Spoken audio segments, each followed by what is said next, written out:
नमस्कार दोस्तों, हम आज बात करेंगे कार्तिक कोचिंग में आपका बहुत हार्दिक स्वागत है, अभिनंदन है। दोस्तों आज हम बात करेंगे प्रैक्टिस सेट 26 के विषय में कि कौन से 26 के विषय में आज हम प्रैक्टिस सेट की बात करेंगे। दोस्तों सबसे पहले आप हमारे चैनल पे नए हैं तो चैनल को सब्सक्राइब करिए। वीडियो अच्छा लग रहा है तो वीडियो को लाइक ज़्यादा से ज़्यादा करिए, क्योंकि आप लोग देखते हैं कि वीडियो देखने वालों की संख्या अधिक होती है, लाइक करने वालों की संख्या कम होती है।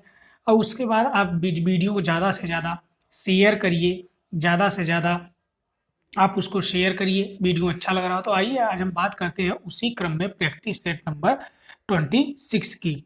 तो प्रैक्टिस सेट नंबर 26 की भी आज हम पहला प्रश्न की बात करेंगे। पहले प्रश्न क्या कर रहा है, तो राजस्थानी शैली का विकास किस शैली से माना जाता है। तो राजस्थानी शैली का विकास किस शैली से माना जाता है, तो इसका सही आंसर क्या है मित्रों, तो इसका सही आंसर है ऑप्शन नंबर सी। कौन सा है? ऑप्शन नंबर सी, अपभ्रंश शैली। तो सबसे पहले हम राजस्थानी शैली के विकास के विषय में बात करते हैं, उसके बाद उसकी विशेषताओं के विषय में हम बात करेंगे, राजस्थानी शैली की विशेषता के विषय में भी हम बात करेंगे, और अपभ्रंश शैली की इससे हम तुलना भी करेंगे। तो सबसे पहले मतलब राजस्थान शब्द का क्या अर्थ होता है, तो राजस्थान शब्द का अर्थ क्या होता है मित्रों, तो इसका अर्थ होता है राजाओं के रहने का स्थान। क्या होता है? राजाओं के रहने के स्थान को हम क्या कहते हैं? राजस्थान कहते हैं। तो राजस्थान क्या क्या होता है? राजाओं के रहने के स्थान को हम राजस्थान कहते हैं। तो राजस्थान जो कि भारत में लघु चित्र शैली के क्या था, ये एक अग्रणी केंद्र था। क्या था? ये एक अग्रणी एक केंद्र था राजस्थान। किस शैली में? लघु चित्र शैली की बात होती है।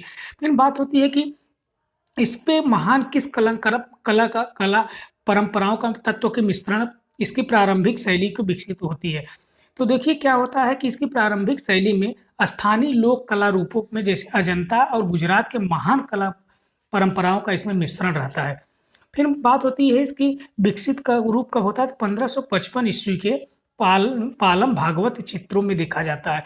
फिर बात होती है 17वीं से लेकर 19वीं सदी के मध्य यह शैली स्वर्ण काल में थी। बात होती है कि राजस्थानी शैली का स्वर्ण काल कब से कब तक माना जाता है, तो 17वीं से 19वीं सदी तक ये स्वर्ण काल रहता है। किसका? राजस्थानी शैली का। फिर बात होती है कि देखिए, फिर हम बात करते हैं, आइए किसकी बात करेंगे, राजस्थानी तथा अपभ्रंश की तुलना थोड़ी सी करते हैं। देखिए 15वीं शताब्दी में क्या होता है, अपभ्रंश शैली में कुछ ऐसी विशेषताएं परिलक्षित हुई जिन्हें राजस्थानी शैली को जन्म दे दिया है। वो कौन कौन सी थे? देखिए अपभ्रंश शैली में वृक्षों का आलेखन पूर्णतः अलंकारिक होता था, लेकिन क्या होता है कि 15वीं शताब्दी में वृक्षों की पत्तियों अधिक परिश्रम से बनाने जाने लगी थी। पत्तियां बनाने का तरीका राजस्थानी शैली में ग्रहण होता है। फिर दूसरा पॉइंट क्या है मित्रों, अपभ्रंश शैली के अंतिम चित्रों में स्त्रियों को चोली में के अंकन में स्वाभाविकता आने लगी थी और इनका नीचे की ओर का छोर खुला रहता था। क्या होता था? इनके नीचे का ओर जो था वो खुला रहता था। फिर आरंभिक राजस्थानी चित्रों में यह बात हूबहू मिलने लगी। फिर बात होती है कि अपभ्रंश शैली में कुछ आकृतियां एक चश्म की भी मिलती हैं, लेकिन क्या होता है जब राजस्थानी शैली का विकास हुआ तो राजस्थानी शैली में भी एक चश्म के चेहरे भी प्राप्त होते हैं। मतलब अपभ्रंश और राजस्थानी दोनों में एक एक चश्म के आकृतियां मिलती हैं। फिर बात होती है कि अंतिम काल के अपभ्रंश में क्या होता है, चोटी, ग्रीवा, कलाई और कटी स्थानों में काले रंग के फुंदने लटकते रहते हैं और कुछ राजस्थानी चित्रों में भी यह पाए जाते हैं। फिर बात क्या होती है कि अपभ्रंश शैली में मुख्यतः लाल, नीले, पीले और सुनहरे रंगों का प्रयोग हुआ है, लेकिन राजस्थानी शैली में किसका प्रयोग हुआ है, तो चटकीले रंगों का प्रयोग होता है। किसका मित्रों? तो चटकीले रंगों का प्रयोग होता है। अपभ्रंश शैली में लेखनी जैसे किसी कड़ी वस्तु को संभवतः निम्ब से काले रंग में रेखांकन किया गया है, लेकिन वही राजस्थानी शैली की बात करें तो उसमें तूलिका द्वारा विभिन्न रंगों में अंकन किया गया है। इसमें विभिन्न तूलिका द्वारा तो किया गया है। अगर बात करें हम राजस्थानी चित्र शैली के विषय की हम बात करें तो राजस्थानी चित्र शैली का प्रमुख विषय प्रेम रहा है। इस प्रेम के प्रधान क्या रहते हैं? अवलंबन रहे हैं। राधा और कृष्ण का चित्रण यहाँ के कलाकारों के मनोरम विधि था। क्या था ये? राधा और कृष्ण की।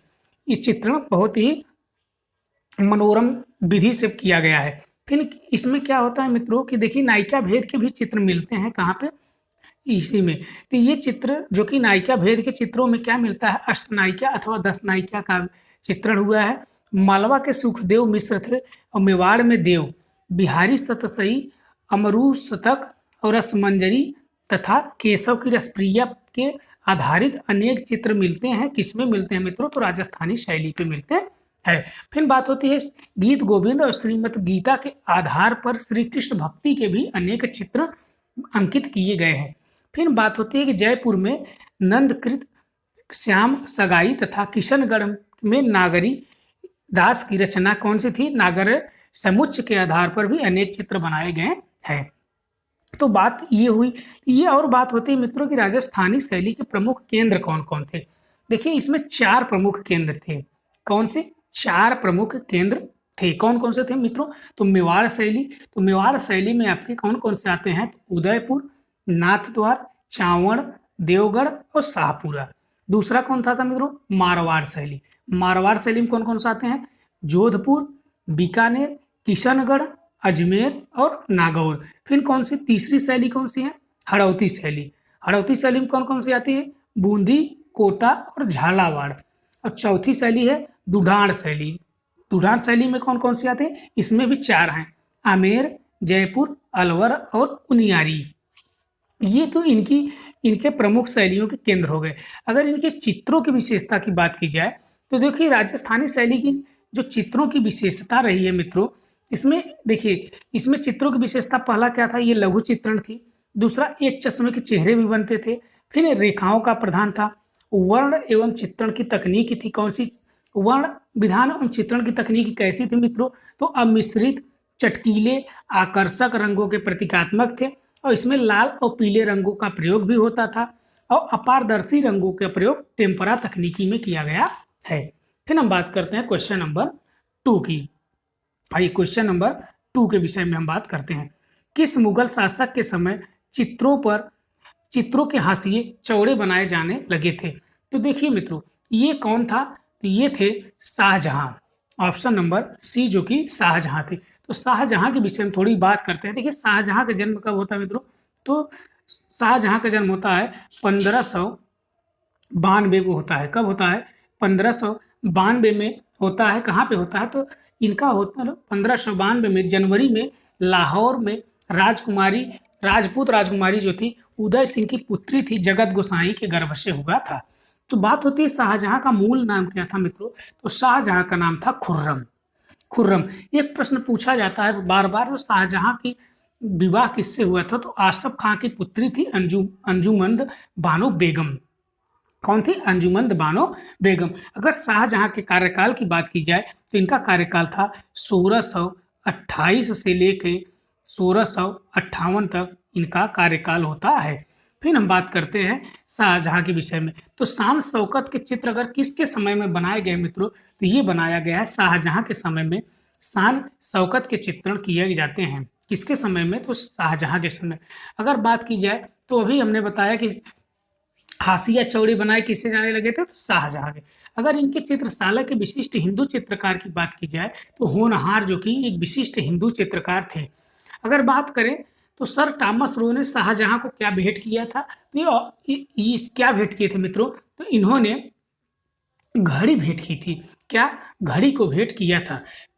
और एक प्रश्न बहुत पूछा जाता है कि गोवर्धन किस मुगल शासक का चित्रकार था मित्रों, तो ये थे किसके चित्रकार, तो ये शाहजहां के थे। फिर आइए हम बात करते हैं क्वेश्चन नंबर 3। किस मुगल शासक को मुगल चित्रकला के पतन का उत्तरदायी माना जाता है, तो किस शासक को मुगल कला के पतन का उत्तरदायी माना जाता है मित्रों, तो माना जाता है ऑप्शन नंबर बी, औरंगजेब को माना जाता है। तो देखिए औरंगजेब की हम बात कर लेते हैं। तो औरंगजेब की बात हो रही है, तो देखिए औरंगजेब का जन्म कब होता है, तो 24 अक्टूबर 1618 में कहाँ पे होता है, दोहद नामक स्थान पर। दोहद कहाँ है मित्रों, तो ये है उज्जैन में, उज्जैन के निकट है। ठीक, और किसके, इनके माता का नाम क्या था, इनकी माता का नाम था मुमताज महल। फिर बात होती है कि कला का द्रोही शासक कौन होता है मित्रों, तभी हमने आपको बताया औरंगजेब।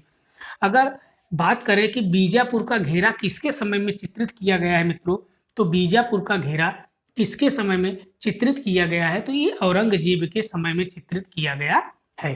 किसके समय में चित्रित किया गया है, कि औरंगजेब के समय में चित्रित किया गया है। फिर बात करते हैं कि बंदी शासकों के चित्र किस मुगल शासक की आज्ञा से बने थे, तो कौन शासक था मित्रों, वो थे औरंगजेब। कौन थे ये, औरंगजेब। फिर बात होती है नेक्स्ट क्वेश्चन की, अमृता शेरगिल की मृत्यु कहाँ हुई थी, तो अमृता शेरगिल की मृत्यु मित्रों ऑप्शन नंबर सी लाहौर में हुई थी।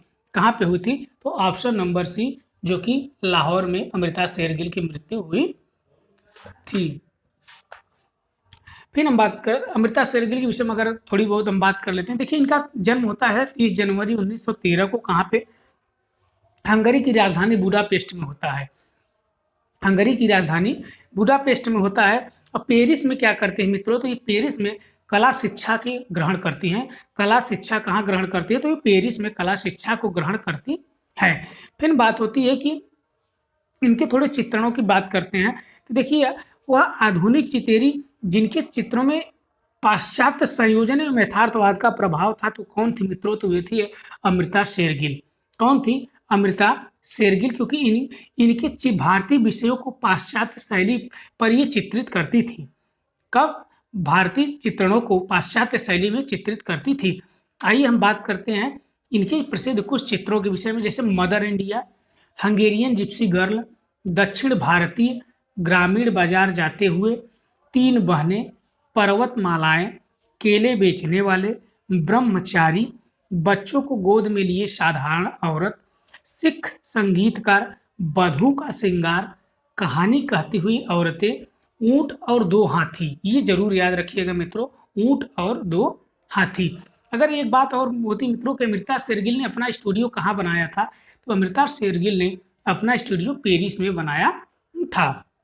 फिर हम बात करते हैं नेक्स्ट क्वेश्चन की, जिया सरहदी की फिल्म हम लोग का कला निर्देशन किसने किया है, तो हम लोग का कला निर्देशन किसने किया है मित्रों, तो ये किए हैं आरा साहब ने। किसने किया है मित्रों, तो KH आरा ने किया है। किसने किया है, तो आरा साहब ने किया है, कृष्ण हवल जी आरा। तो देखिए KH आरा की अगर बात हम करते हैं मित्रों, तो KH आरा का जन्म कब होता है, तो 14 अप्रैल 1914 को कहाँ पे होता है, बोलाराम सिकंदरा में होता है। तो अगर बात करें कि आरा की कला की प्रथम प्रदर्शनी कहाँ पे हुई थी, तो देखिए कि वहाँ पे 1942 में होती है। कब होती है, 1942 में होती है, चेतना रेस्टोरेंट जो कि मुंबई में है। फिर बात होती है कि एक क्वेश्चन और होता है कि सांवली नग्न स्त्री का चित्र किसने बनाया है, तो KH आरा ने ही बनाया है। किसने बनाया है मित्रों, तो KH आरा ने बनाया है। इससे क्या होता है, KH आरा किसके लिए प्रसिद्ध थे, तो स्थिर चित्रण के लिए, और उसके बाद नग्ना कृतियों के लिए ये प्रसिद्ध थे। ठीक, फिर बात होती है कि आरा पैग ग्रुप में किस पद पे नियुक्त थे, तो ये जनसंपर्क अधिकारी थे। क्या थे, जनसंपर्क अधिकारी थे। अगर इनके चित्रों के विषय में हम बात करें, तो इनके चित्रों के विषय कौन कौन से हैं चित्र इनके मित्रों, तो मछली, हरा सेब, लाल मेज, चीनी बर्तन, उन्मुक्त, घोड़ों की सरपत दौड़, मेले से वापसी तथा लकड़हारे, जो कि प्रसिद्ध चित्रण है। फिर हम बात करते हैं नेक्स्ट क्वेश्चन की, क्वेश्चन नंबर 6, समीक्षावादी कलाकार रामचंद्र शुक्ल के गुरु थे, तो इनके गुरु कौन थे मित्रों, तो इनके गुरु थे, कौन थे, तो ये क्षितेंद्रनाथ थे। कौन थे, ये क्षितेंद्रनाथ थे इनके गुरु, राम कुमार के गुरु क्षितेंद्रनाथ थे। फिर हम बात करते हैं क्वेश्चन नंबर 8 की, कांट्रा नामक कला पत्रिका का प्रकाशन किसने किया है। किसने किया है मित्रों, तो ये किए हैं option number C Jagdish Swaminathan. मित्रों क्वेश्चन नंबर 8 को हमने देखा, कांट्रा नामक कला पत्रिका प्रकाशन किसने किया है, तो जगदीश स्वामीनाथन ने देखा है। क्वेश्चन नंबर 7 की अगर बात करें, तो ललिता कट्ट किस रूप में प्रसिद्ध हैं, तो ललिता कट्ट मित्रों तो मूर्तिकार हैं। आइए हम बात करते हैं फिर क्वेश्चन नंबर 9 की, मध्यकालीन हिंदी संत का भित्ति चित्रण किसने दिया, किसने किया है, तो ये किसने किया है मित्रों, तो विनोद बिहारी मुखर्जी ने, ऑप्शन नंबर बी। फिर हम बात करते हैं क्वेश्चन नंबर 10 की, रंग की शुद्धता का परिचायक होता है। रंग की शुद्धता का परिचायक होता है तो क्या होता है मित्रों? तो ऑप्शन नंबर सी, जो कि घनत्व होता है। फिर हम बात करते हैं क्वेश्चन नंबर 11 की। निम्न में से प्राप्त पोत का उदाहरण है। तो मित्रों, निम्न से प्राप्त पोत का उदाहरण कौन सा है? तो शिला भी है, भित्ति भी है, ताड़ भी है। तो इसका सही ऑप्शन हो जाएगा ऑप्शन नंबर डी, उपर्युक्त सभी। फिर हम बात करते हैं क्वेश्चन नंबर 12 की। मृगनयनी महल कहाँ स्थित है? तो मृगनयनी महल कहाँ स्थित है मित्रों? तो सही ऑप्शन है ग्वालियर, ऑप्शन नंबर बी। कहाँ पे? ग्वालियर में स्थित है। फिर हम बात करते हैं क्वेश्चन नंबर 13 की। हवा महल का निर्माण किस शासक ने करवाया था? तो हवा महल का निर्माण किस शासक ने करवाया था? तो किस शासक ने करवाया था मित्रों? तो ये करवाए थे option number C, Pratap Singh ने। किसने करवाया था? तो प्रताप सिंह ने करवाया था हवा महल का। फिर हम बात करते हैं क्वेश्चन नंबर 14 की। चित्रांगदा पुस्तक के लेखक है। चित्रांगदा पुस्तक के लेखक हैं। तो इस पुस्तक के लेखक कौन है मित्रों? तो इसके लेखक हैं Rabindranath Tagore, option number A. फिर हम बात करते हैं क्वेश्चन नंबर 15 की। नोबेल पुरस्कार की शुरुआत कब हुई? तो नोबेल पुरस्कार की शुरुआत कब होती है? तो ये होती है ऑप्शन नंबर बी, 1901 में। कब होती है? 1901 में नोबेल पुरस्कार की शुरुआत होती है। फिर हम बात करते हैं क्वेश्चन नंबर 16 की। क्या है? निम्न में से कौन एक शास्त्रीय नृत्य है? तो कौन सा एक शास्त्रीय नृत्य है? तो ऑप्शन नंबर जो कि डी है, भरतनाट्यम। कौन सा है? भरतनाट्यम है। फिर हम बात करते हैं क्वेश्चन नंबर 17 की। संगीत नाटक अकादमी की स्थापना कब हुई थी? तो संगीत नाटक अकादमी की स्थापना 1953 में हुई थी। कब हुई थी? तो 1953 में हुई थी। फिर हम बात करते हैं क्वेश्चन नंबर 18 की। कुचिपुड़ी नृत्यांगना है। तो कुचिपुड़ी नृत्यांगना है तो कौन है मित्रों? तो ये है option number C, Yamini Krishna Murthy. कौन है? यामिनी कृष्ण मूर्ति। फिर हम बात करते हैं क्वेश्चन नंबर 19 की। पंडित रविशंकर कौन सा वाद्य यंत्र बजाते हैं? तो ये कौन सा बजाते हैं मित्रों? तो ऑप्शन नंबर बी, संतूर। कौन सा? Option number B, santoor. फिर हम बात करते हैं क्वेश्चन नंबर 20 की। हाथी गुफा अभिलेख किस शासक से संबंधित है? तो हाथी गुफा अभिलेख किस शासक से संबंधित है? ऑप्शन नंबर ए, खारवेल से संबंधित है। किससे? खारवेल से संबंधित है। फिर हम बात करते हैं क्वेश्चन नंबर 21 की। एशिया का ज्योतिपुंज, लाइट ऑफ एशिया किसे कहा जाता है? तो ये कहा जाता है महात्मा बुद्ध को, गौतम बुद्ध को, ऑप्शन नंबर बी। फिर हम बात करते हैं क्वेश्चन नंबर 22 की। गौतम बुद्ध की मृत्यु बौद्ध धर्म में कहा जाता है। तो बौद्ध धर्म में इसे कहा जाता है? तो ये कहा जाता है ऑप्शन नंबर सी, परिनिर्वाण। क्या कहा जाता है? ऑप्शन नंबर सी, महापरिनिर्वाण कहा जाता है। फिर हम बात करते हैं 23 की। सर्वप्रथम बुद्ध की मूर्ति का निर्माण किस कला में हुआ? तो सर्वप्रथम बुद्ध की मूर्ति का निर्माण किस कला में होता है मित्रों? तो ये मथुरा कला में होता है। किसमें होता है? मथुरा कला में होता है। फिर हम बात करते हैं क्वेश्चन नंबर 24 की। ईसाई धर्म का प्रमुख ग्रंथ है। तो ईसाई धर्म का प्रमुख ग्रंथ कौन सा है? ऑप्शन नंबर ए, जो कि बाइबिल है। कौन सा है? बाइबिल। फिर हम बात करते हैं क्वेश्चन नंबर 25 की। अशोक के शिलालेखों की खोज किसने किया था? तो कि शिलालेखों की खोज किसने किया था मित्रों? तो ऑप्शन नंबर सी, टी फैंथलर ने किया था। किसने किया था? टी फैंथलर ने किया था। फिर हम बात करते हैं क्वेश्चन नंबर 26 की। गुप्त वंश का संस्थापक कौन था? गुप्त वंश का संस्थापक कौन था मित्रों? तो ये थे ऑप्शन नंबर बी, श्री गुप्त थे। कौन थे मित्रों? श्री गुप्त थे। फिर हम बात करते हैं क्वेश्चन नंबर 27 की। कालिदास किनके दरबार में रहते थे? तो किनके दरबार में मित्रों रहते थे कालिदास? तो ये रहते थे ऑप्शन नंबर सी, चंद्रगुप्त द्वितीय के दरबार में रहते थे। फिर हम बात करते हैं क्वेश्चन नंबर 28 की। सबसे अधिक नटराज मूर्तियों का निर्माण किस काल में हुआ है? तो मित्रों ये हुआ है ऑप्शन नंबर ए चोल काल में हुआ है। किसमें हुआ है? तो ऑप्शन नंबर ए चोल काल में हुआ है। फिर हम बात करते हैं क्वेश्चन नंबर 29 के विषय में। गोस्वामी तुलसीदास का जन्म हुआ था तो कहाँ हुआ था मित्रों? ऑप्शन नंबर बी, जो कि कहाँ पे हुआ था? ये हुआ था उत्तर प्रदेश में हुआ था। कहाँ पे हुआ था? उत्तर प्रदेश में हुआ था। फिर आइए हम बात करते हैं नेक्स्ट क्वेश्चन की। नेक्स्ट क्वेश्चन के विषय में हम बात करते हैं। माइकल एंजेलो की सफ़ेद संगमरमर से निर्मित डेविड की मूर्ति कहाँ रखी गई है? तो डेविड की मूर्ति कहाँ पे रखी गई है? तो ये रखी गई है ऑप्शन नंबर सी फ्लोरेंस में रखी गई है। डेविड की मूर्ति कहाँ पे रखी गई मित्रों? तो ऑप्शन नंबर सी, जो कि फ्लोरेंस में रखी गई है। कहाँ पे? फ्लोरेंस में। देखिए क्या है कि डेविड अगर मूर्ति की हम बात करें तो इसकी कुल ऊंचाई कितनी है मित्रों? तो 17 फीट है। अगर इसके निर्माण की बात करें मित्रों तो 1501 से 1504 के बीच में हुआ है। अगर इसके माध्यम की बात करें तो करारा मार्बल पर ये किया गया है। फिर हम बात करते हैं क्वेश्चन नंबर 31 की। गांधार शैली का समय है। तो गांधार शैली का समय क्या है मित्रों? तो ऑप्शन नंबर बी 100 से 300 एडी। कब से? 100 से 300 एडी। फिर हम बात करते हैं क्वेश्चन नंबर 32। कोणार्क के सूर्य मंदिर में घोड़ों की संख्या है कितनी है? ऑप्शन नंबर सी 7 है। फिर हम बात करते हैं 33 की। खजुराहो स्थित चतुर्भुज मंदिर किसको समर्पित है?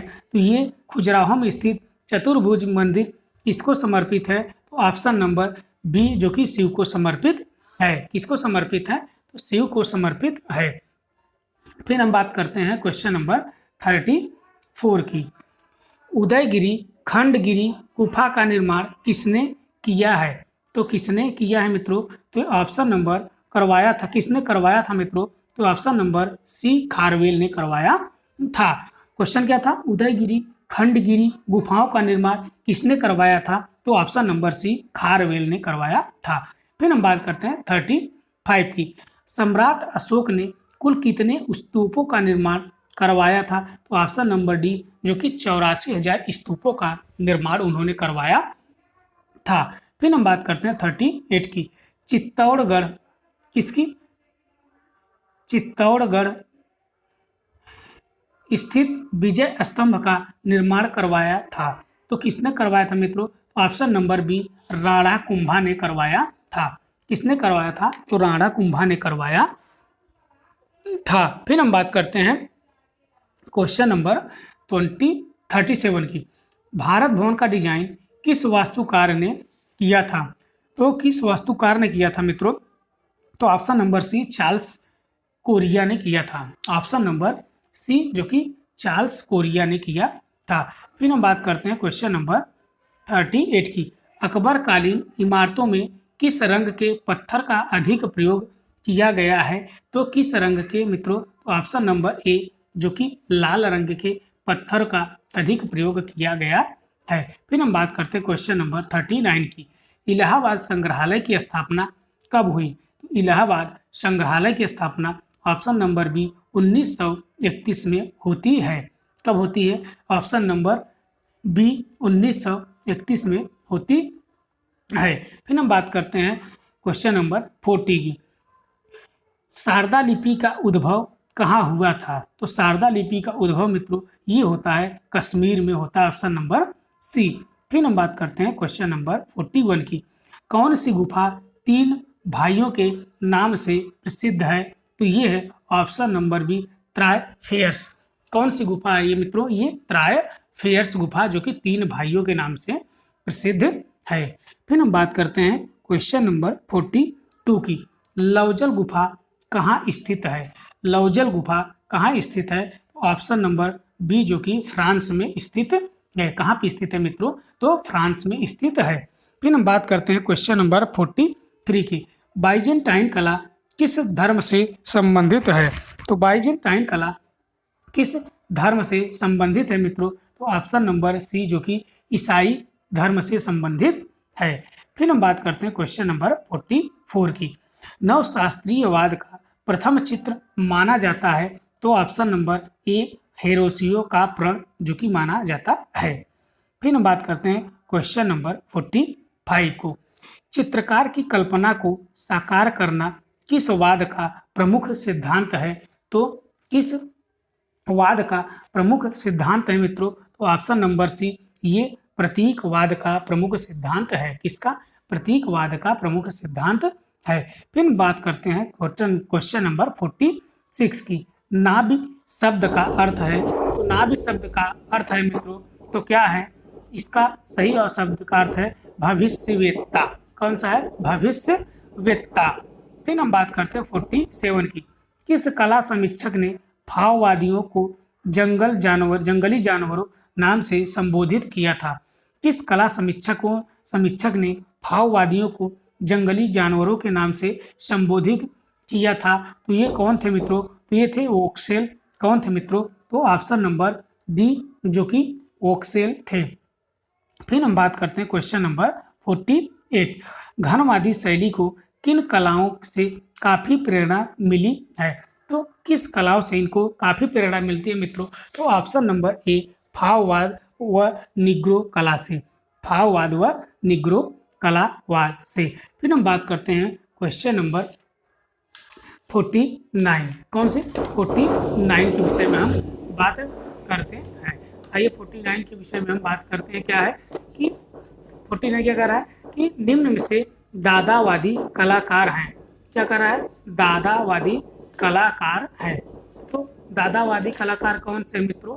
तो ये है ऑप्शन नंबर कौन से है?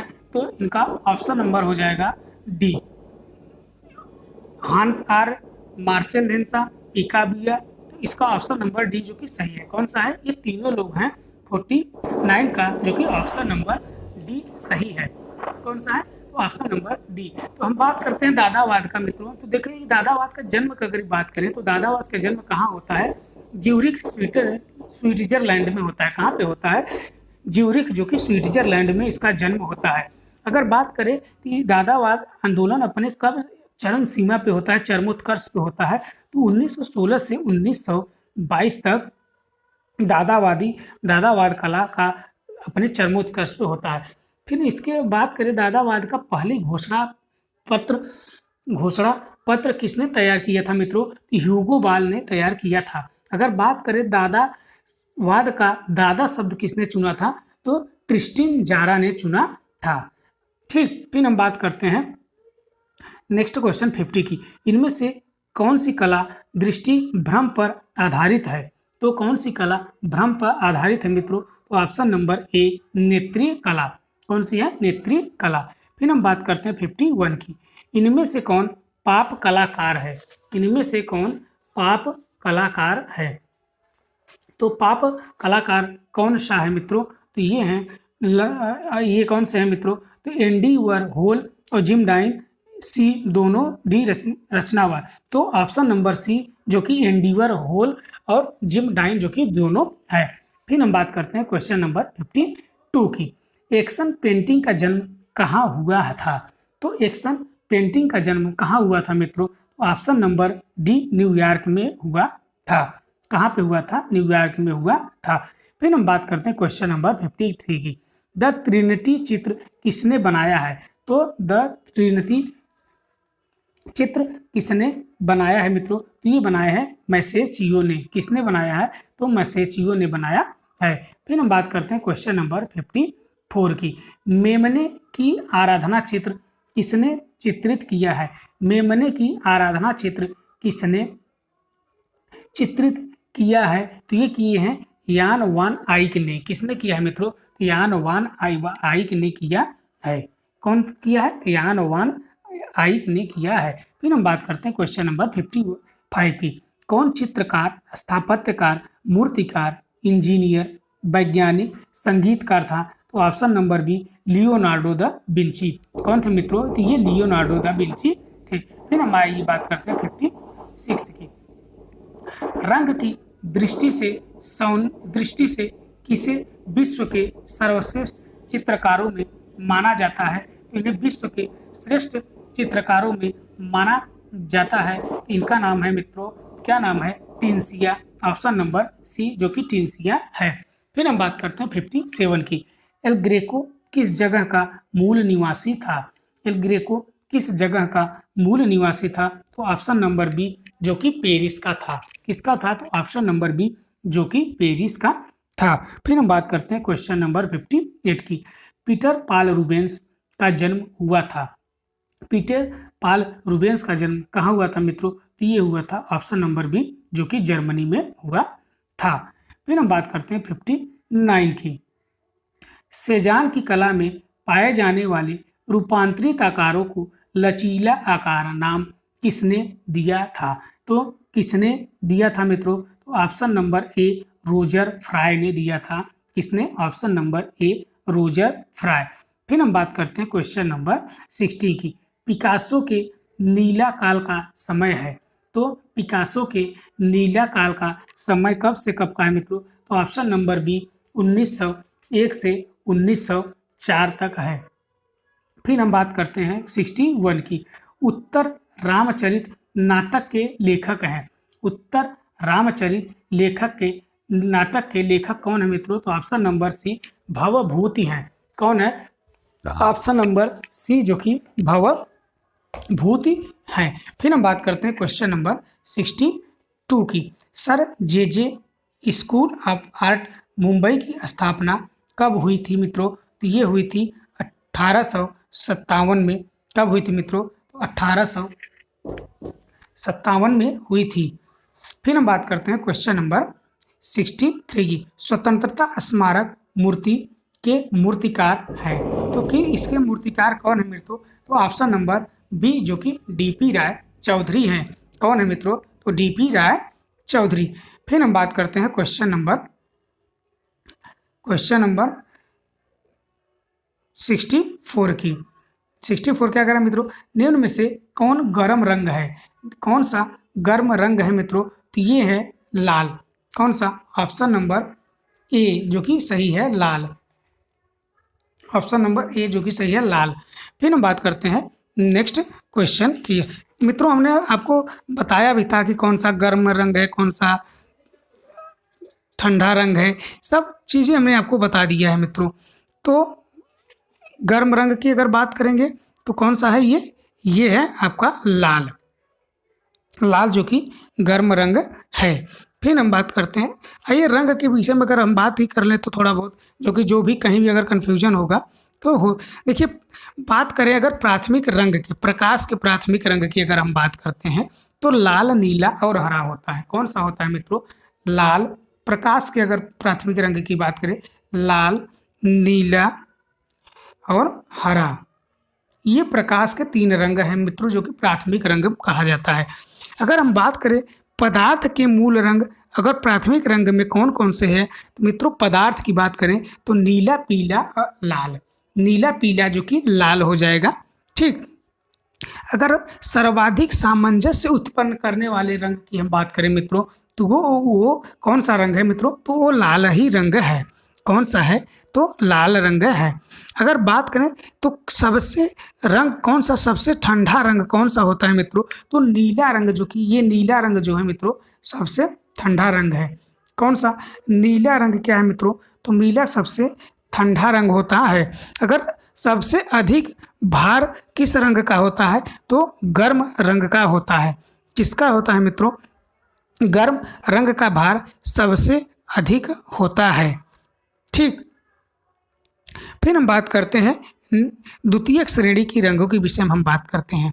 द्वितीयक श्रेणी के रंग कौन कौन से हैं मित्रों? तो हरा, बैगनी और नारंगी। कौन सा? हरा, बैगनी और नारंगी हैं।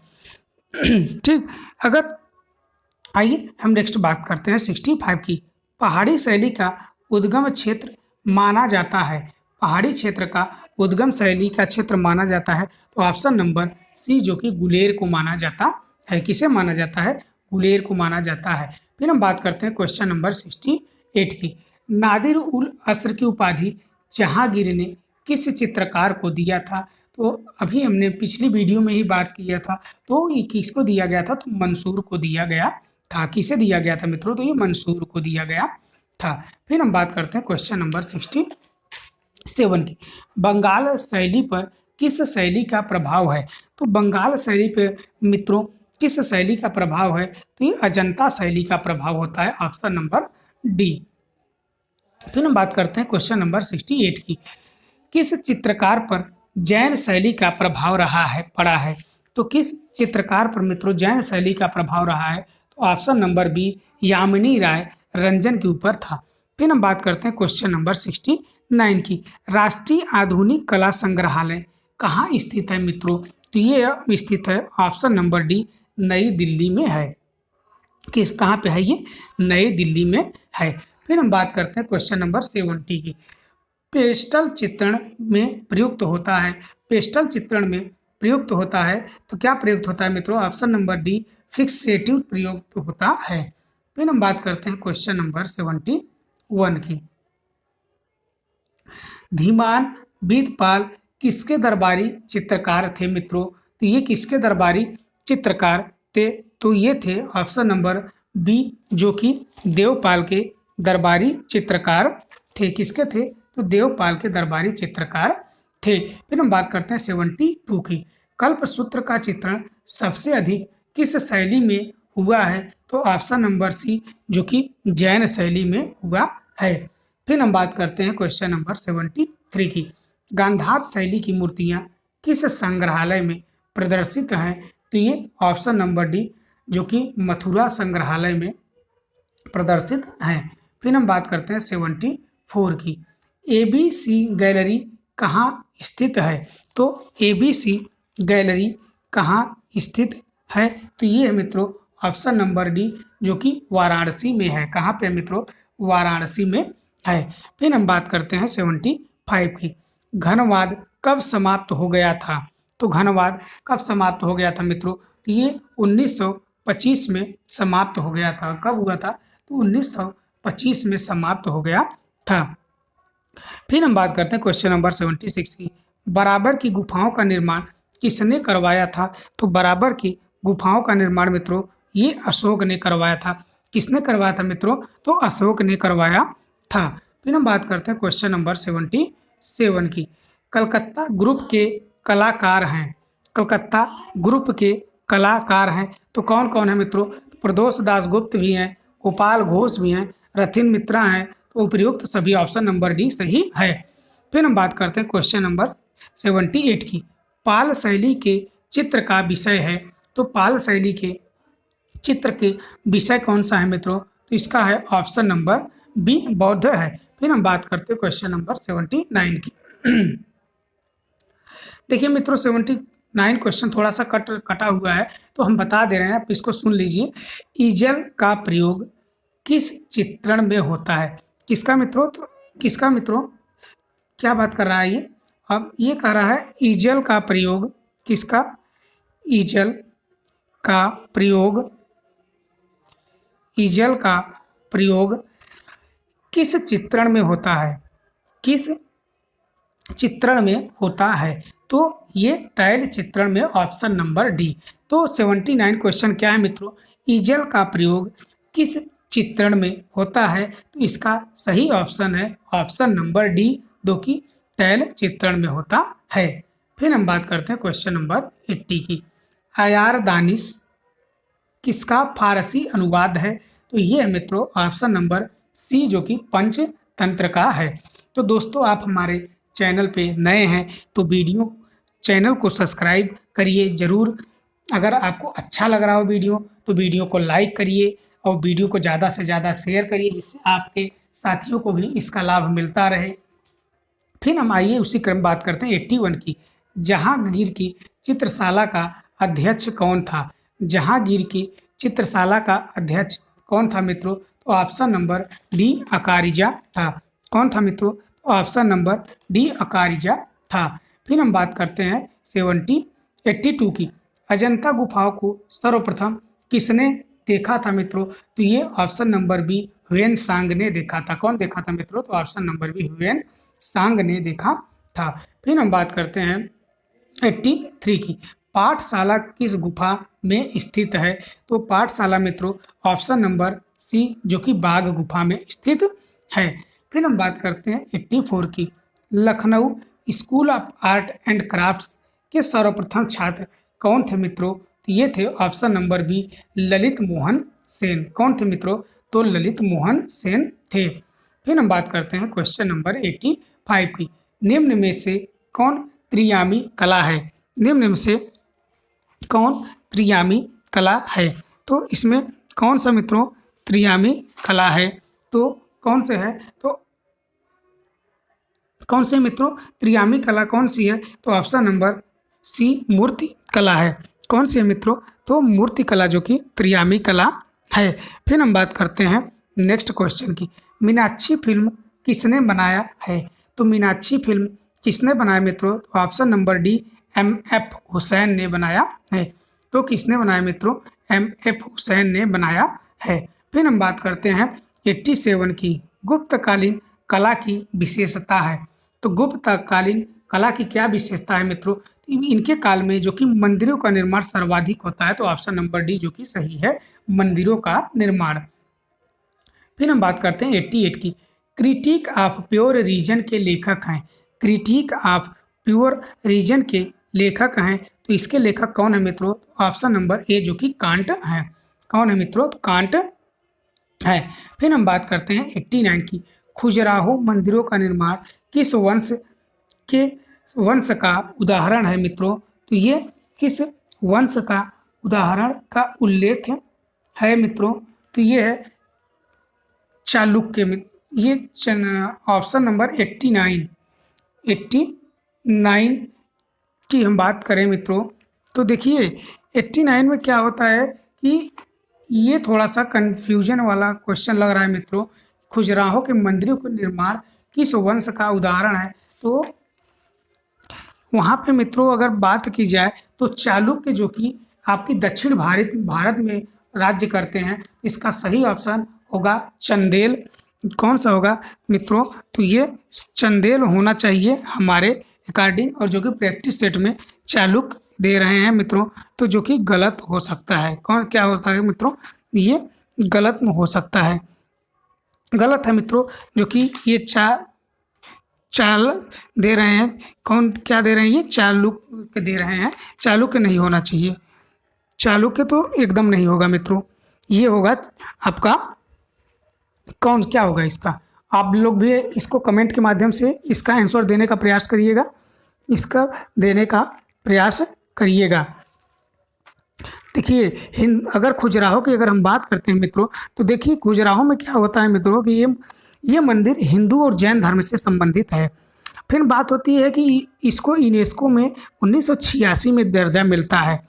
कब मिलता है? तो 1986 में इसको विश्व यूनेस्को सूची में इसको दर्ज किया जाता है। अगर बात करें तो खजुराहो में कितने मंदिर थे मित्रों टोटल? तो 85 मूर्तियाँ थी, 85 मंदिर थे। वर्तमान में सिर्फ 25 जो कि शेष बचे हैं, 25 शेष बचे हैं, जो कि इसका सही ऑप्शन बी होगा चंदेल शासक। कौन थे मित्रों? तो इसका सही ऑप्शन होगा चंदेल शासक। अगर बात की जाए खजुराहो मंदिर के किस वह अवधि क्या है मित्रों? तो इसकी अवधि है 950 से 1050 तक। क्या? 950 से 1050 तक इसकी अवधि है। अगर खजुराहो की बात करें तो ये मध्य प्रदेश के छतरपुर जिले में स्थित है, जो कि खजुराहो में कंदरिया महादेव मंदिर जो कि विश्व प्रसिद्ध है। ठीक, और कंदरिया महादेव किसको समर्पित है मित्रों? तो शिव जी को समर्पित है। अगर बात करें कंदरिया महादेव की मंदिर का निर्माण किसने करवाया था मित्रों? तो राजा विद्याधर द्वारा करवाया गया था। 1030 ईस्वी में करवाया गया था। कब करवाया गया था? तो 1030 ईस्वी में करवाया गया था। अगर पूछा जाए खजुराहो किसके लिए प्रसिद्ध है, तो ये मंदिरों के लिए प्रसिद्ध है। तो किस शासक का उदाहरण है? तो ऑप्शन नंबर बी चंदेल शासक। फिर हम बात करते हैं क्वेश्चन नंबर 90 की। चार मीनार कहाँ स्थित है? तो ऑप्शन नंबर ए जो कि हैदराबाद में स्थित है। कहाँ पे स्थित है मित्रों? तो हैदराबाद में स्थित है। फिर हम बात करते हैं क्वेश्चन नंबर 91 की। संयोजन का सिद्धांत नहीं है। संयोजन का सिद्धांत नहीं है मित्रों, तो ऑप्शन नंबर डी जो कि रूप भेद कौन सा मित्रों? तो संयोजन का सिद्धांत नहीं है मित्रों, तो ये है रूप भेद जो कि इसका सिद्धांत नहीं है। संयोजन का सिद्धांत कौन सा नहीं है मित्रों? रूप भेदा जो कि इसका संयोजन नहीं है। फिर हम बात करते हैं क्वेश्चन नंबर 92 की। क्या कर 92 की हम बात करते हैं। आइए 92 में बात करते हैं।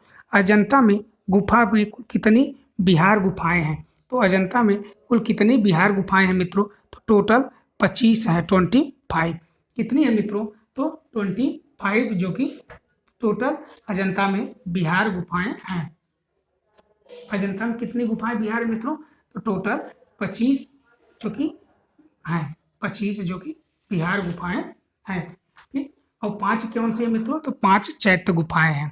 क्या है ये? 5 जो है मित्रों 5 चैत्य गुफाएं हैं और 25 जो कि बिहार गुफाएं हैं। फिर हम बात करते हैं क्वेश्चन नंबर 93 की। कला किस भाषा का शब्द है? कला किस भाषा का शब्द है मित्रों? तो ये किस भाषा का शब्द है? तो ये है मित्रों 93 का सही आंसर है संस्कृत, ऑप्शन नंबर डी जो कि संस्कृत है। अगर बात की जाए कि कला को अंग्रेजी भाषा में आर्ट कहा जाता है, ठीक। अगर यूनान में कलाओं को क्या कहते हैं मित्रों? तो देखने कहते हैं। अगर पूछा जाए मित्रों कि कला शब्द का प्रयोग सर्वप्रथम किस ग्रंथ में मिलता है? तो ऋग्वेद में मिलता है। अगर वहीं क्वेश्चन पूछा जाए 64 कलाओं का सर्वप्रथम उल्लेख किस ग्रंथ में मिलता है? तो ये यजुर्वेद में मिलता है। किस में मिलता है? तो यजुर्वेद में मिलता है। किस में मिलता है? तो यजुर्वेद में मिलता है। फिर हम बात करते हैं 94 की। एलोरा में जैन धर्म की कितनी गुफाएं हैं? तो ये ऑप्शन नंबर डी जो कि 29 से 34 तक। कब से?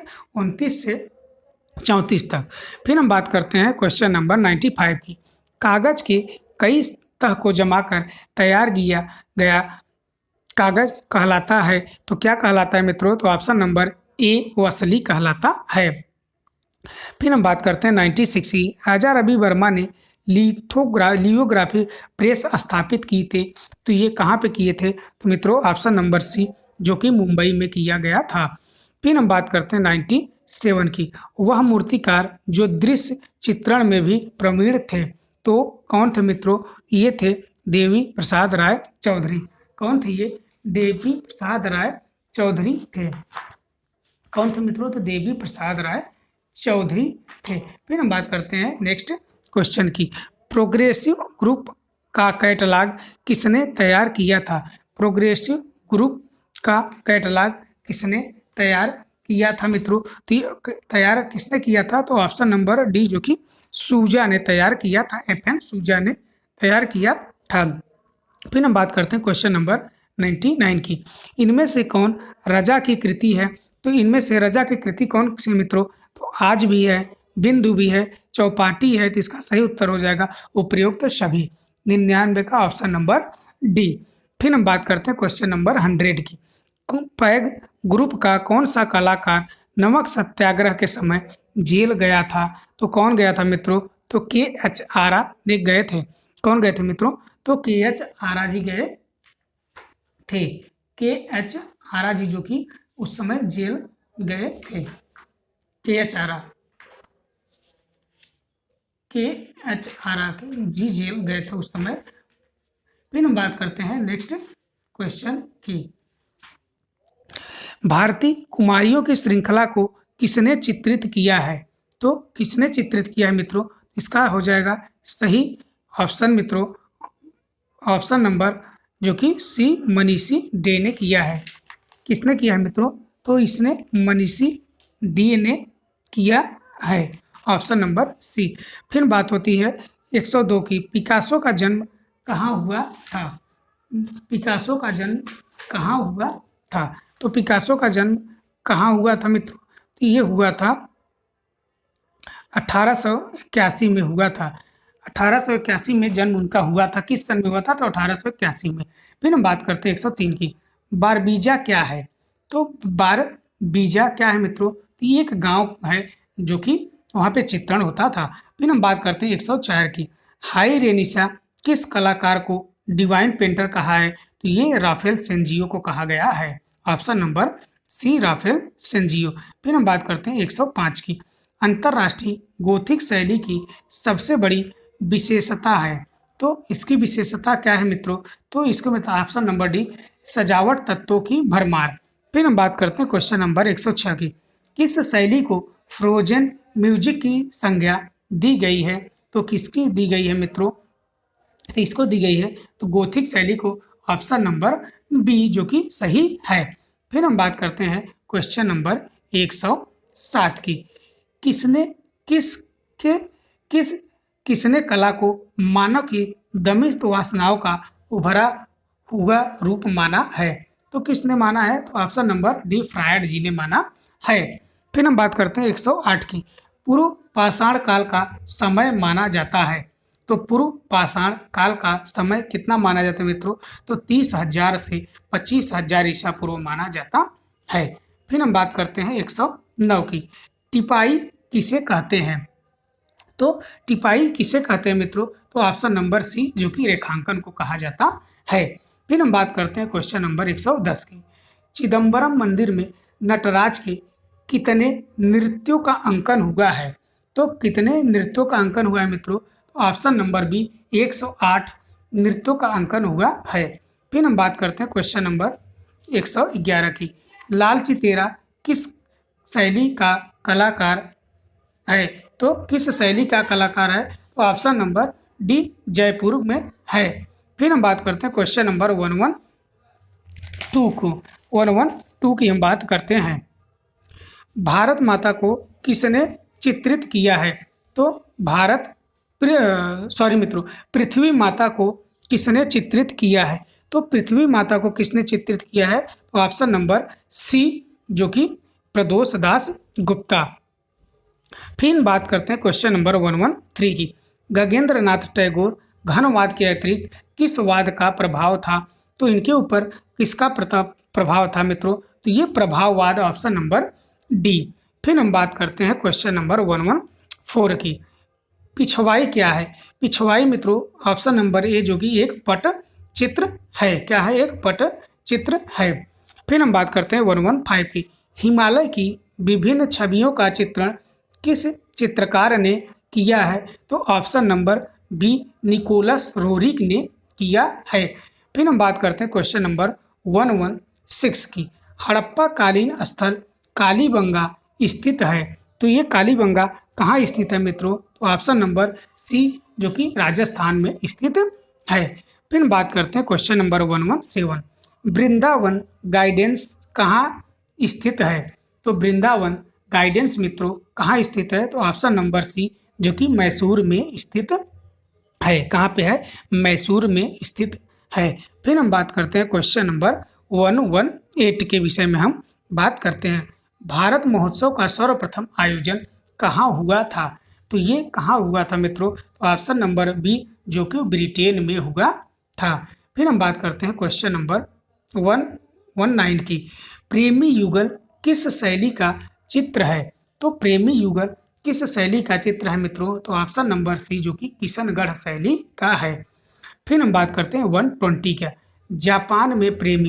जापान में प्रेमी किसका चित्र है मित्रों? तो ये है एम.एफ. हुसैन मकबूल फिदा हुसैन। ऑप्शन नंबर बी किसका है? एम.एफ. हुसैन मकबूल फिदा हुसैन।